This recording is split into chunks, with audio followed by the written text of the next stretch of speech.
So, Coach, you just got back from Paris. How was that? I really enjoyed it. It was probably one of the first meets that I've ever been to, obviously as a coach, where I got a chance to do what I love, which is coaching, and I enjoyed the city itself. That was one of the things that I solely regretted as an athlete when I used to run. I've been all around the world several times. I think I'm at now 26, 27 different countries. But as an athlete, I was there to do a job. Sometimes we're in a city for 24, 48 hours, 72 hours. You run back to the hotel next morning. You're either getting on the bus, getting on the plane, and going someplace else. So I always thought the running part, being an athlete part, was going to last forever, and I would get a chance to see the Eiffel Tower. I would get a chance to, um, The Mona Lisa? the Mona Lisa and all that good stuff at the various places I've been. But as a coach, there's way more downtime, and this time I actually took advantage of it. So I really enjoyed Paris. Um, the coaching experience itself was a little bit different than I've experienced in the past. For the most part, as a coach, as a selected team coach, I felt like I was always my what I was brought there for was appreciated. But in this case, they had some coaches out at what's called a high performance center, and I only got access to the stadium like 2 days, and that was during the time where my personal athlete was running. So I appreciate the fact that I was on the team, and it was a lifetime like experience. But to be honest with you, it was totally different than the experiences I've had in the past. Um, I only saw the village once. I did get a chance to eat in the village, so on the day that I was able to go to the stadium, I also had access to the village. But Okay. it was just different. It worked out to be out to be in my favor because I got a chance to hang out with Desmond Jackson's coach, and we had a time in Paris. Yeah, but it was cool. Okay. It was cool. So on the back end though, like this is your first major meet that you didn't get a chance to attend. How do you feel, and like what are your thoughts about that? Um, I honestly, as an athlete, I was disappointed because I Hmm. didn't make the team and I didn't get a chance to show my true potential. But at the same time, running through nationals, running through Olympic trials, and knowing that I ran my hardest and I ran my best of the season, at that point, I just left it in God's hand and be like, hey, it just wasn't my time to go. But I know in the back of I know in my heart that I ran the best I could do and I done the very best I could. So I really, left it on the table. So I couldn't really say anything till it was bad. Yeah, But it was more of a disappointment. It was like the actual first time I actually cried about track and field. yeah, And my family was like, Marshall, why you so upset? It was more about the fact that, you know, life is not promised to you. Everything in life that you do is not promised. You can work very, very hard for something and still don't get the what you think you deserve at the end. In the sense of I yeah, trained, I want to say we trained at least 8 months for Paris, and to get to nationals, run very well, and not necessarily make the team. And like I say, it was hard. It was a harder team to make this year. We only took 28 males in general, so it was already going to be a tough team to make. But just in that aspect of the Paralympics not being as big as it is overseas as it is in America, maybe we could have got more money and got more slots. You never know. But just for the fact that I didn't make the team, it was more of a disappointing.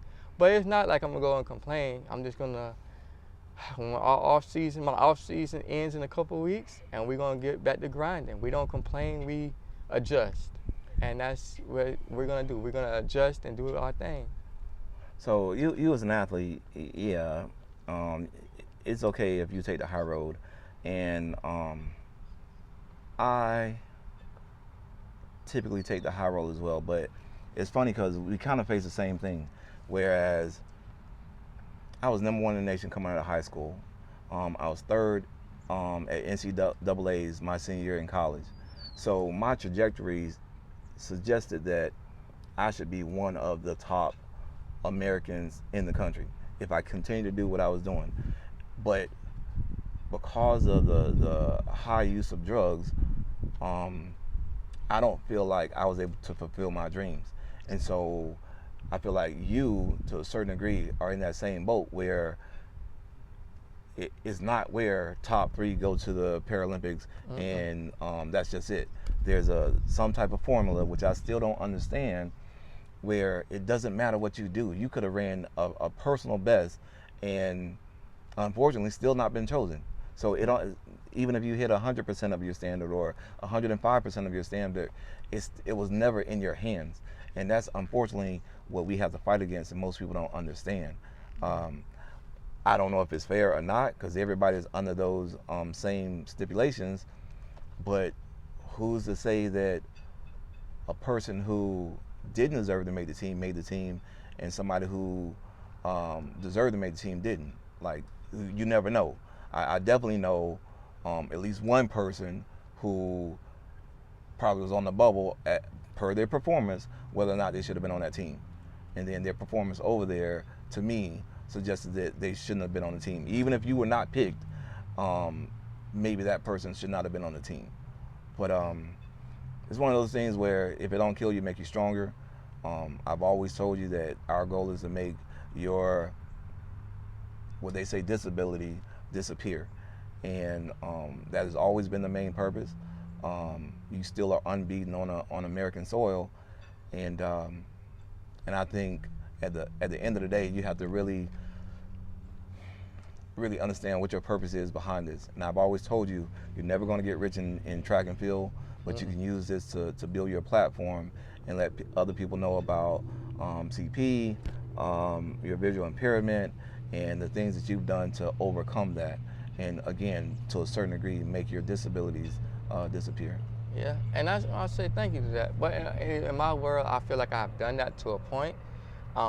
It's still like I have more to do. A lot of people don't realize how hard it is to run 7 years straight and be the top guy, knowing every year I got a couple people that try to come take my spot from the top, and they can't do it. It doesn't matter who you coach with, doesn't matter who you think can strengthen you up.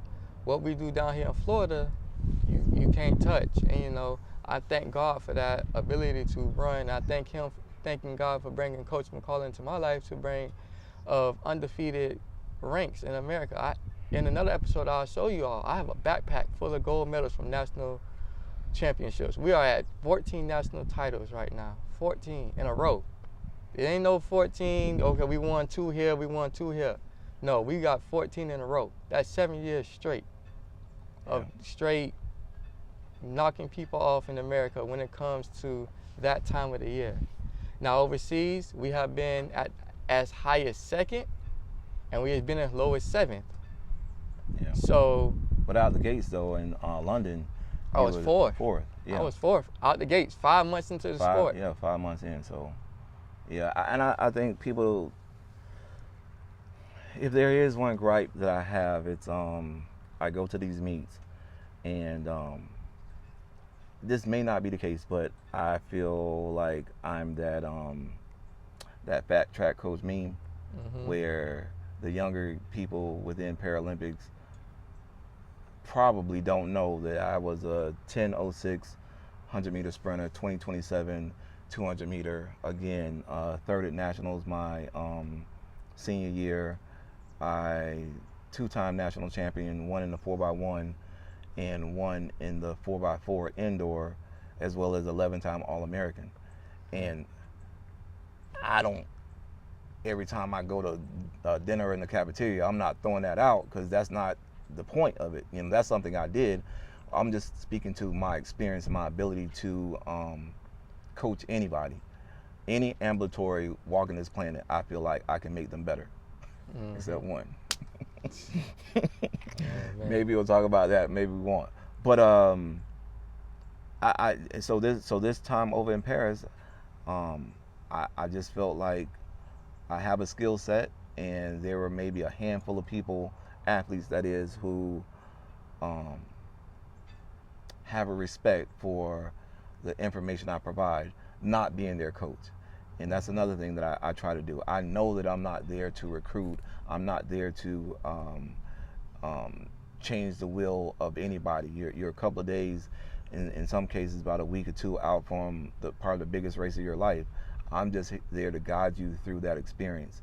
And sometimes it's not from a physical standpoint, it's from a mental standpoint. How to approach this race, how to approach, calming your nerves and all that good stuff. That is one thing I will stand on business with, is in most cases, right now I'm batting 99% when my guys that I personally coach, and that's remote or otherwise, have gotten to a final, and typically, if not a PR, ran very close to a PR. Yeah, But at Nationals, almost PR. I was on my 100, in my 100, almost PR'd in my 100. But I think with this generation of athletes, they want the big name coach. They want to be in an environment where there are tons of other athletes and so forth and so on. But what they don't get is, with me and you, or our small group, where we maxed out at 3 at the most. Yeah, 3, 4. Yep. We got Kira. But I'm saying, on a day-to-day basis. Oh yeah, we 2 or 3. So you get all of the knowledge, yeah. Or you only splitting it with one person who actually does the same thing, and I think that in itself is something that most people don't get. And another thing I think that you will never get credit for is the fact that I can go to track meets by myself and perform at the highest level. I might get a phone call, be like, hey Marshall, make sure you do this, this, this, and this. All right, hang up the phone, race is over with. I send a video, or you see the time, and by the time I run, you already know, like, what I executed right or what I didn't. Because 9 times out of 10, I executed mostly everything right. So I am human. It is sometimes that I don't do what I'm supposed to do. But you talking about 9 out of 10 times, coach don't even have to blink his eyes or have to worry about what Marshall's doing, because when he go look at the results, it's just about, okay, how can we make you a little bit faster? Okay, or we hit what we needed to hit, and this is where we at in the season. And we acknowledge our strengths and we acknowledge our weaknesses. Domestically, I don't feel like you can be touched until you choose to say, all right, I'm done. That's period. And I'm saying that, like, period. However, internationally, we know that there's some things that we have to clean up. But in most cases, you walk away knowing that you pretty much gave your very best. Like you just said, sometimes there's one little hitch here and there, so forth and so on. But in most cases, you can walk away with your head held high and saying that, okay, today they were better than me. So let's go back to the drawing board and figure it out. And that's pretty much what we did between Paris last year and Nationals this year. Yeah. So. Because I was at a period where I didn't, and I think I said it in a couple episodes back, where I had a period where I didn't run as fast as I usually ran, and then we realized what was missing. We figured out what was missing, and then we actually implemented that back in, and I went back to running my same times consistently. And now, and that's another thing people fail to realize now, is how much I trust Coach McCall. Because even when things was going bad, I never panicked. You know how many coaches called and asked, could they come and get me to be like, oh, I can make you run faster, I can do this. But I believe in what Coach McCall does. So it's like, I don't feel like another coach on this planet can coach me the way I want. I have 7 years of consistency, of great running. It's the times that Coaches McCall consistency and the way he coaches me has gotten me 14 national championships, a silver medal and a bronze medal at the Parapan Games in 2019, and I have 2 American records. I don't feel like any other coach can come in and change anything like that, because at that point, they're not coming in and coaching me from the ground up. Coach me from being T-Rex. My nickname used to be T-Rex in the group. And now y'all know me as Explosive Marshall. So And it's crazy the transition and transformation where uh, I'm an introvert. I'm not a people person, like just in life. So me and Rodriguez was in the weight room, and I saw you with a limp, like a little slight limp or a little bop in your step, and I was like, Rodriguez, you think he got CP? And Rodriguez looked, and then we talked for a little bit, so probably like between 2 or 3 lifts or whatever, and then I was like, go ask. And I don't know what he said, but I knew that if that was something that was, that could, if it was a disability that fell within Paralympics, I knew I had something. And that's another thing too, where everybody, of course, would like to be at the center. Hell, if I had the center, there's no telling how much better we would be just with the resources. Right. But everybody wants to be at the center. Everybody wants the national team coach and all that good stuff. And I get it. I think if I was their age, I would want that too. But if they ever saw your start when we went down to Orlando, and this speaks a lot to your testament and your fortitude and resilience. This is just me being honest. He was running against what we call able-bodied athletes, grown men, and the gap was probably 15, 20 meters. And I was like, I hope he understands that this is not what he's going to see in Paralympics, and just hang in there. This is not indicative to what you're going to see when we get into Paralympics. And thankfully, we never had that discussion, but thankfully, you stuck with it, and you allowed me to guide you to where I thought we all could be successful. Yeah. And then, like you said, by yourself, I think Rigas was there. You went out to Arizona and Rigas showed your was there. behind. Yeah. You know what I mean? In a good way. What, 2 American records? No, it was just one. It was just 100. 100. And then I went to LA for nationals that year to make the team to go to London, and then I broke the American record. 'Cause I didn't even know.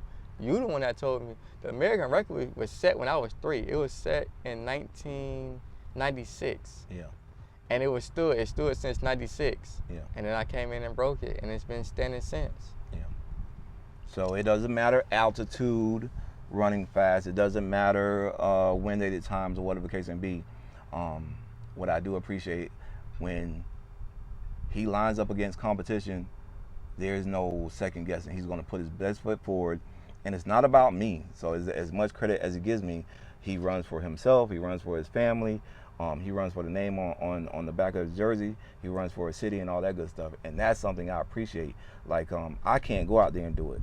You know what I mean? As much as I give you all, I would love to step in one time and morph into a Marshall and show them, or whatever the case may be.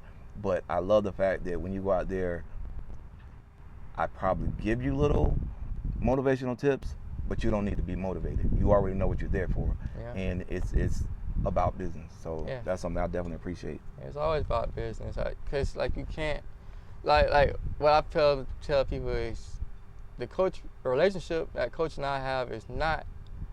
It's organic. You can't pay for this type of relationship. You can't really do it. You have to naturally have this. Like, I'm a person that stay to myself, but I'm here to do a job. So yes, I'm gonna understand what coach needs me to do. A coach will understand how to coach me, and whatever.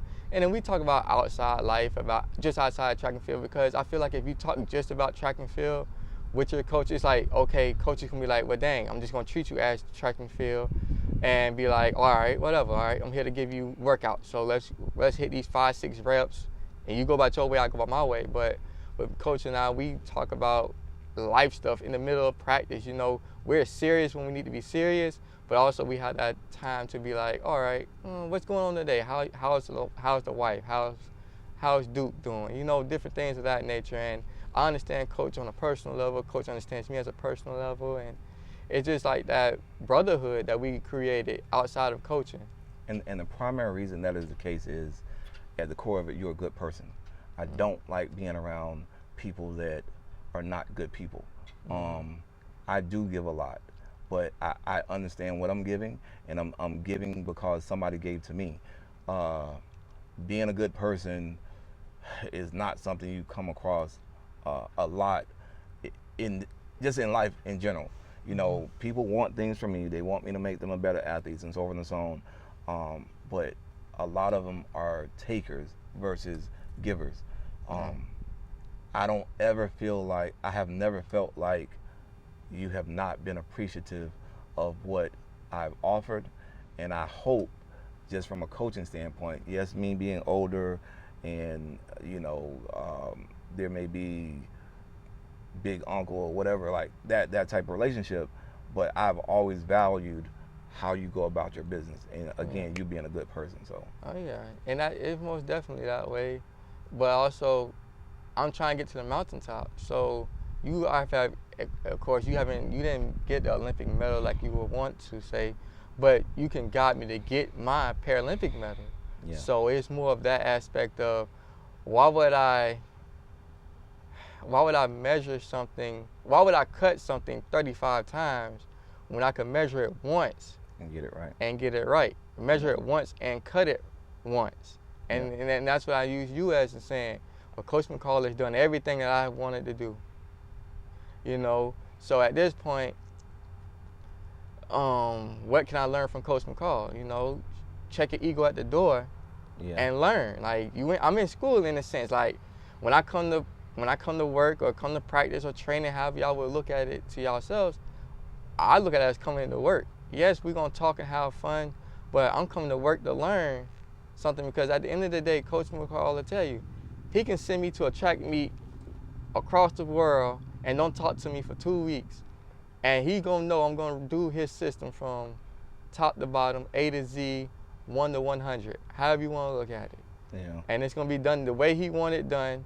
And if I don't do well or something happens by doing it that way, then we'll look at it and we'll be like, okay, well, what can we change here? What do we need to change here? What happened? I think, and that's what makes, that is what has given us success. We know our roles and we trust our roles. So yes, we are coach athlete, but I know there is no great coach, there is no great me without a great Marshall, and vice versa. Yeah. And sometimes you will come back to me with ideas and things that you've seen or you think we can add.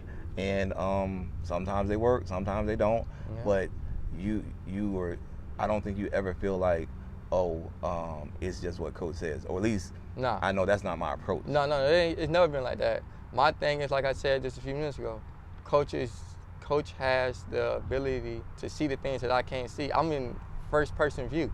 I can't see if my arms are doing this. I can't see that my stride length is short because I'm running fast. So everything feels fast or perfectly. When you running, you can't see it. So, but for having somebody on the outside looking in, because at the end of the day, we both are looking for the same goal. We both want me to be a Paralympic champion. Yes, I'll get the glory for it, and that's another thing that people fail to realize. I'll get the glory for it, but Coach McCall won't get too much. All they'll be is like, oh, Marshall, you want this endorsement or you want this or that? And you know, that's cool, but y'all forgetting the biggest part of the sandwich, or you know, the piece of the pie. Coach, if I don't get coach information and I can't translate coach information into what I do on the track, there's no gold medal to win. And that's another big thing too, because if I can't translate his information and put it on the track, then it's none of us. And then like this right here, okay, if I don't run well, like when I went to Tokyo and I ran, I got 7th. Nobody's gonna understand that we went through COVID that year, and I didn't have access to coach like I had before. I didn't have access to a gym like I did before. All they seen was Marshall got 7th. They didn't see that. They didn't select me at first, and I got selected 2 weeks before they left to go to Tokyo. And I had to create a whole workout and get myself, you know, up to par. They're not gonna know that. So at the end of the day, you know, if I run fast, coach not gonna get no praises really. If I run bad, coach gonna get the why Marshall didn't run fast? Yeah. So it's just that phase of, you have to give your people their flowers while they're living and and to show that you appreciate of them. Yeah. And for me, you know, if I never win another medal in track and field, I am appreciative of Coach McCall because he's giving me an avenue and an outlook. Because I thought when I graduated high school, I was just gonna be a regular working person. I went to college, got my degree, and that was that. But Coach introduced me to traveling, introduced me to a professional lifestyle, and now I have taken the reins of it and really made it my own. Like you say, y'all gonna give me a lot of credit, but a lot of credit goes to Coach outside of just what I do. You know, outside of family and all that and friends, but we just talking about Coach and Marshall right now. Yeah. So that's how it really is. And one last thing before we move on, when you talked about the information translating, I think as people came into our group, we just took for granted that what we did worked for everybody. You know what I mean? And I think this year was the first time I struggled pretty much doing everything I knew to do for one of our former training partners, and it didn't work. So I don't know if you, Regis, Flea, who trained remotely in Nebraska, Aiden, who trained remotely in Indiana, I have Kira now down in Miami. I don't know if y'all are special or different, but I now see that you all are special people because you were able to take my foreign language, because it was foreign to all of you all before I met you, learn my foreign language, apply it to the point to where you were not only efficient, but to the point to where it became yours. You know what I mean? I think another thing too is when you have too many people in the kitchen, you'll never know what happens. You'll never know what kind of concoction you have. Like if you supposed to be making collard greens and you got your sugar in your greens. You don't clean your greens let's say you don't clean your greens with the vinegar and soaking them out, and then you put them in the pot to boil down, and you don't add the neck bones or whatever else to it, and you add, let's just say, turkey necks or something, you know, you're not gonna get the same taste. Yeah. So when you got so many people in the kitchen trying to do this, do that, I don't think you'll never be successful. Yeah, and it comes down to trust. But I still think, like even this year with Regis, I don't take, Regis jumped a major PR in the long jump. I don't take credit for his jump. However, the few practices that we had leading up to trials were real practices where there was real information given.